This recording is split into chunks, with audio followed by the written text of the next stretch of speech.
अरे धरती को चीर के हम अन्न उगा दें। अरे बाबा टिकैत का आदेश हो जाए तो संसद को भी खेत बना दें। हम तो वो लोग हैं, हमें डराता है पानी की बौछारों से। हम सुबह उठ के कुल्लाई करते हैं 12 की धारों से, हम नहीं डरेंगे इनसे। नमस्कार, मैं हूं राजेश कुमार। इस वक्त मैं मौजूद हूं दिल्ली गाजीपुर बॉर्डर पर। किसान आंदोलन को आज 22 दिन हो चुके हैं और 22 शहादत हो चुकी है। वहीं आज प्रधानमंत्री नरेंद्र मोदी ने एमपी के किसानों से तो बात करी, लेकिन महज 10 किलोमीटर दूर दिल्ली से जो किसान 22 दिन से भरी ठंड में बैठे हुए हैं, उनसे उन्होंने बात करने की बिल्कुल अभी तक कोशिश नहीं करी है। आज हमारे साथ इस वक्त मौजूद हैं किसान, उनसे हम बात करेंगे कि आखिरकार उनको यह आंदोलन कब तक करना पड़ेगा। सर, आपका नाम क्या है? मेरा नाम अर्जुन राणा है, जिला मुजफ्फरनगर है मेरा जी। तो 22 दिन हो चुके हैं आपको आंदोलन करते हुए, अब सर्वोच्च न्यायालय तक ये मामला पहुंच चुका है। मोदी जी ने आज एमपी के किसानों से बात करी, लेकिन यहाँ महज 10 किलोमीटर दूर किसानों से बात करने में उनको आखिरकार दिक्कत क्या है?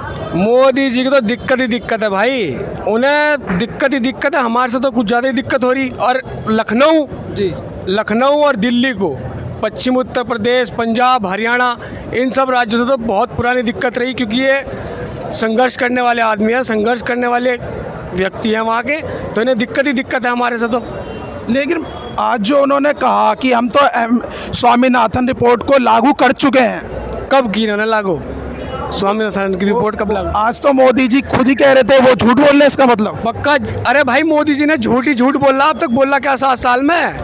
क्योंकि आज उन्होंने पूरा 1 घंटे का जो भाषण दिया, उसमें तीनों जो बिल हैं उसको उन्होंने विस्तार से किसानों के साथ संवाद किया और उसको बताया भी है। तो संवाद यहाँ आके करे ना सड़क पे हमारे साथ। यहाँ भी तो किसान ही है, यहाँ आतंकवादी थोड़ा, यहाँ किसान ही है। संवाद यहाँ भी हो सके, वहाँ बैठ के संवाद, या कच्छ में जाके संवाद, या मध्य प्रदेश में संवाद, यहाँ संवाद क्यों नहीं है? तो आपको मोदी जी की बातों पे भरोसा नहीं है? बिल्कुल भी नहीं है भाई। कहाँ से भरोसा करना है, ये तो बताओ, कहाँ से भरोसा करें? मोदी जी की बात पे कहीं मतलब मोदी जी कहीं अपने स्टैंड पे हैं। उन्होंने कहा था 14 दिन में गन्ने का पेमेंट हो जाएगा। सबसे पहला झूठ तो उन्होंने यही बोला। आज किसान 14 दिन में पेमेंट मांग रहा, कहाँ है? 2019 जनवरी तक का पेमेंट नहीं हुआ अभी गन्ने का। गन्ना किसान इतना परेशान है। तो लेकिन मोदी जी जो हैं बार बार एक ही चीज़ वही कह रहे हैं। आज भी जो उनके नुमाइंदे हैं वो भी यही कह रहे हैं कि जो किसान हैं उनको राजनीति के द्वारा भ्रमित किया जा रहा है। आज भी उन्होंने 1 घंटे के भाषण में यही बात बार बार दोहराई है। मेरे भाई देख, हमें ना तो किसी ने भ्रमित करा, ना हम अनपढ़ हैं ना गंवार हैं। यहाँ सब पढ़े लिखे भी हैं और सबको सबका पता है, ठीक है? हमें किसी ने भ्रमित नहीं करा, ना हम भ्रमित होने वाले। ये तो इनके झूठ हैं जो अब इनके सामने आ रहे। किसान इकट्ठा है यहाँ। अब सर्वोच्च न्यायालय में भी मामला जा चुका है, तो आपको क्या लगता है वहीं से रास्ता निकलेगा? बताओ भाई, न्यायालय में से निकलेगा क्योंकि हमारे बड़े बुजुर्ग भी बताते थे, जब हमारी कोई बात नहीं सुनता था तो हम कहते थे आजा न्यायालय में भुगतेंगे, फैसला न्यायालय में करेंगे। तो सर्वोच्च न्यायालय में गया है, अब देखते हैं। वहाँ उन्होंने कमेटी बनाने की बात की है। कमेटी बनाओ, कुछ बनाओ, हम तो अपने घर कह के आए हैं, या तो काले कानून तीनों वापस, एमएसपी पे गारंटी का कानून, वरना हमारी डेड बॉडी। अब तो ये जाएगी आर पार की है और इससे कम नहीं है। कल खाप पंचायत की भी यहाँ पे बैठक की थी, उन्होंने कहा भी हमारी मान सम्मान की बात है। तो आपको क्या लगता है अब पीछे हटने वाली बात नहीं है बिल्कुल भी? अरे वे हमारे बड़े हैं, उनके लिए तो गर्दन कटा दें 1 मिनट में। खाप पंचायत जो होती है वो हमारे सिर माथे होती है। वो ऐसा मानिए जैसे हमारे लिए भगवान का आदेश आ गया, तो हम अपने भगवान का आदेश अवहेलना कर देंगे? उन्होंने अभी निर्णय लिया है कि वो हमारे देख रहे हैं पीछे से बैठे हुए, कि जैसे ही उनको ये लगेगा कि हमारे पास कोई दिक्कत है, हमारी सारी खाप पंचायतें ऐसे उठ के आएंगी जैसे मधुमक्खी आती हैं एकदम से। सरकार को 1 मिनट में झुका देंगे वे। अभी तो हम देख रहे हैं, ईमानदारी से सरकार मान जाए, वरना हम तो हर तरीके से झुकाना जानते हैं इनको। तो ये लड़ाई कब तक जारी रहेगी? अभी कुछ लड़ाई तब तक जारी रहेगी जब तक कानून वापस नहीं होगा। 15 अगस्त, अभी 26 जनवरी आ रही है, 26 जनवरी की परेड में इस बार किसान जाएगा। सरकार को खुला चैलेंज है। और 26 जनवरी तक नहीं बात बनेगा, 15 अगस्त आएगी, फिर 26 जनवरी आएगी। हम तो घर से कफन बांध के निकले हैं। एक कहावत है, कि मैंने सुना है मरने का नाम जिंदगी है। मैं तो सर पे कफन बांध के कातिलों को ढूंढ रहा हूँ। यहाँ है कहाँ कातिल? आइए ना बीच में, इन कातिलों को, सरकार कातिल है, मैं इन्हें ढूंढ रहा हूँ। कृषि मंत्री नरेंद्र सिंह तोमर बार बार कल भी आपको 8 पेज का एक लेटर भेजा है, जिसके अंदर उसमें उन्होंने एमएसपी की जिक्र किया है कि एमएसपी ख़त्म नहीं होगी, जो लगातार बार बार कह रहे हैं। वो कह रहे हैं कि हमारी तरफ से दरवाजे खुले हैं बातचीत के, लेकिन किसान खुद ही वो बात करने को तैयार नहीं है। देखो जी, ऐसा है, इधर सुन लगाओ, ये जो कृषि मंत्री है तोमर साहब जी, ये कहाँ से बिलोंग करते हैं? ये बिलोंग कहाँ से करते हैं? एमपी से करते हैं, ग्वालियर से बिलोंग करते हैं। इनका इतिहास आप कंगालोंगे, इनका इतिहास। ये इनका जो है साइकिल स्टैंड हुआ करता था एक ज़माने में, और ये टिकटों की दलाली करते थे वहाँ। ये है वो कृषि मंत्री। इसको यही, पहली तो चीज़ इसको यही नहीं पता कृषि पैदा कैसे होती है। बहुत बढ़िया। ये सब जो है सरकार के खरीदे हुए दलाल लोग सरकार में बैठे हुए, जितने भी मंत्री है, विधायक है, संतरी है, सारे ये पिट्ठू है सरकार के। कोई भी जो है खुले मंच करना तो किसान का बेटा है, सब ये खरीदे हुए दलाल है। इसलिए इन्होंने नकली किसान यूनियन बनाई, नकली लोगों को वहाँ पे अपने पास बैठाया हुआ है, और वार्ता उन्हीं लोगों से कर रहे हैं, अपने आदमियों से वार्ता। जो इस देश का असली किसान यहाँ दिल्ली जो बैठा हुआ है ना, ये है असली किसान देश का। आ जाओ भाई, बात कर लो। तुम्हें वहाँ कच्छ में जाने की जरूरत क्या है? तुम इधर उधर क्यों भटक रहे हो? असली जगह क्यों नहीं आ रहे? क्योंकि अगर तुम असली जगह आ गए तो ताले तुम्हारे पंडा छुटाना भारी हो जाएगा। उन्हें पता है चीज़ का, तुम्हें जवाब देना भारी हो जाएगा। तो इस देश की जो बेचारी गरीब जो जनता है, इस देश की जो कम समझ है, उसको ये बहका रहे हैं कि हम तो वार्ता कर रहे हैं, हम तो वहाँ मिल रहे हैं, हमारी सपोर्ट में ये कर रहे हैं। नकली किसान यूनियन, नकली लोग सपोर्ट कर रहे हैं खाली दिखावे के लिए। असली लोगों से ये मिलना नहीं चाहते, क्योंकि इनके दिमाग में ये है कि ये बिल हमें वापस नहीं करने हैं।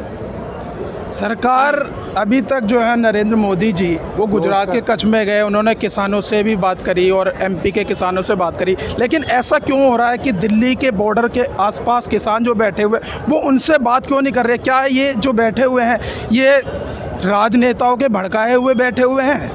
ऐसा कौन सा माई का लाल है जो हमें भड़का दे? इन्हें नेताओं को चुना तो हमने, हमें भड़का देंगे ये? अरे आप जितने 22 दिन से प्रोटेस्ट कर रहे हैं, लगातार सिर्फ सरकार की तरफ से एक ही बात आ रही है कि किसानों को भ्रमित किया जा रहा है। कौन है भ्रमित करने वाला? वो देखो, पकड़े ना, कौन है भ्रमित करने वाला? अरे ये किस सरकारों की पॉलिसी होती है, जो सरकार में होता है वो विपक्ष के नाम लगाता है कि विपक्ष भड़का रहा है। अरे 2014 से पहले कांग्रेस भी यही कहती थी कि बीजेपी भड़का रहा। हम फुटबॉल नहीं है कि कोई भी किक मार दे और गोल में पहुंचा देगा। हम तो प्लेयर हैं, हम इन नेताओं की फुटबॉल बना देंगे, गोल में फेंक देंगे। अभी तो बाबाओं का आदेश नहीं आया, वरना हम तो उसकी औलाद हैं। अरे धरती को चीर के हम अन्न उगा दें। अरे बाबा टिकैत का आदेश हो जाए तो संसद को भी खेत बना दें। हम तो वो लोग हैं। हमें डराता है पानी की बौछारों से। हम सुबह उठ के कुल्लाई करते हैं 12 की धारों से, हम नहीं डरेंगे इनसे। और ये जो ये हाईवे है, ये हमने थोड़ा ही बंद कर रखा। आपने देखा होगा, आप पत्रकार महोदय हैं, आप जाकर के देखिए, बैरिकेडिंग हम लाए, घर से लाए। अरे इनके फुप्पाओं ने रुकवा रखी, पुलिस वालों को लगा रखा, पुलिस ने रोक रखी। हम तो सीधे राजा से बात करने जा रहे थे, हमें तो राजा ही नहीं मिल रहा। भागम भाग है, भाग ले कितना भागे। अरे 27 दिन हम मेरठ में लड़े बाबा महेंद्र सिंह टिकैत के साथ। आज सन 1988 में 7 दिन बोट क्लब पे लड़े। हम तो वो किसान हैं, 17 बार जेल गया किसान यूनियन में। और हमारे तो बुजुर्ग गोरे अंग्रेजों से लड़े थे 9 महीने। भगत सिंह के पिताजी और चाचा जी अजीत सिंह जी, हम तो 9 महीने लड़ के तब भी जीत के आए थे, और हम तो उन्हीं के वंशज हैं। ये 9 महीने कर लें चाहे 9 साल कर लें, सर पे कफन है, सीना खुला है, जो मर्जी आए गोली मारे या कानून वापस लें। घर एक ही शर्त पे जाएंगे, कानून वापस तो जिंदे जाएंगे, कानून वापस नहीं तो हमारी अर्थी जाएगी। लेकिन अगर मैं आज एक लास्ट सवाल करूँ कि नरेंद्र मोदी जी ने जो मध्य प्रदेश के किसानों के साथ आज संवाद किया, उसमें उन्होंने तीनों बिल के बारे में विस्तार से बताया कि इनको भ्रमित किया जा रहा है। आज भी फिर उन्होंने यही बात दोहराई और गुजरात के कच्छ में भी यही बात उन्होंने दोहराई थी। तो आपको क्या लगता है कि पूरे बिल के अंदर पेच कहाँ फंस रहा है? क्योंकि आपने जो जिक्र करा था एमएसपी का पहले, वो अब लिखित प्रस्ताव भी उन्होंने उसको दिया, लेकिन अब किसान जिद पे अड़ गए कि तीनों बिलों को रद्द किया जाए। अगर ये सही है, मैं कह रहा बिल सही है, तो इसमें संशोधन की क्या आवश्यकता थी? गलत चीज़ में ही तो, अगर हमारी दीवार पे प्लास्टर सही नहीं है तो अभी तो हम प्लास्टर तोड़ के दूसरा करेंगे। लेकिन वो ये तो कह रहे हैं कि एमएसपी तो खत्म ही नहीं हो रहा, वो जैसी थी पहले वैसी लागू रहेगी। अरे हम कद कह रहे हैं तो पहले से ही थी। हम कह रहे हैं एमएसपी पे कानून बनाओ, गारंटी का कानून। ये यही तो बेवकूफ़ बना रहे हमारा।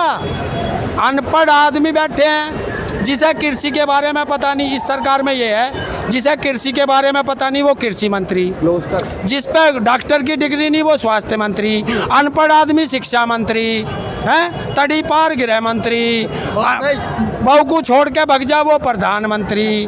तो क्या है यहाँ, एक कहावत मुझे याद आती है, एक कवि की 2 लाइन है कि जो पढ़े लिखे थे वो इस देश में संतरी बने हुए हैं, जो पढ़े लिखे हैं वो संतरी बने, जो माफिया अपराधी हैं वो मंत्री बने, जो शादी करके घरवाली को छोड़ दे वो हमारे देश का प्रधानमंत्री बने। क्या करेंगे इस देश का?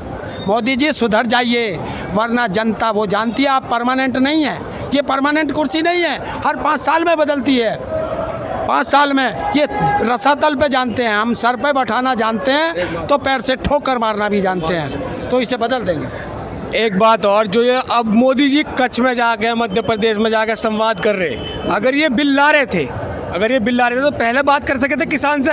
और इन्हें बिल लाने की ज़रूरत क्या थी? उस टाइम पे जिस टाइम देश में आपातकाल की स्थिति थी, कोरोना काल था, इन्होंने धक्का मारी करके वो बिल पास कैसे करवा लिया राज्यसभा में? ध्वनि उससे, ध्वनि वोटिंग से। भाई अब ध्वनि में तो कोई भी बोल सके, वहाँ आवाज़ हो गई, हो गई, इन्होंने बिल पास करवा लिया। लोकसभा में इनके पास मेजोरिटी थी, ठीक है। तो ये अब भी तो संवाद कर रहे हैं, अब भी 6 बार की इनकी वार्ता हो चुकी। इन्होंने पहले वार्ता क्यों नहीं करी किसान के साथ? ये पहले भी तो वार्ता कर सके थे। और अब लगता है किसान सरकार झुकी है आपको? सरकार को तो झुकना पड़ेगा, सरकार नहीं झुकेगी तो ये सरकार को धरातल में उतार देंगे किसान। इस सरकार को झुकना पड़ेगा, झुका के छोड़ेंगे, नहीं झुकने की तो ये धरातल में उतर जाएगी। अगर बनाना जाना है तो उखाड़ना भी जाना है। किसानों से बातचीत करके एक ही बात बार बार निकल के आ रही है कि सरकार भी पीछे नहीं हटेगी तो हम भी पीछे नहीं हटेंगे। वहीं मामला अब सुप्रीम कोर्ट में भी पहुंच चुका है। अब देखना यह है कि सुप्रीम कोर्ट इसका पूरा हल निकालता है या फिर सरकार की तरफ से कोई बातचीत फिर से शुरू होगी। लेकिन अभी कुछ कह नहीं सकते, ये मामला कितना खिंचेगा। अभी तक के लिए बस धन्यवाद।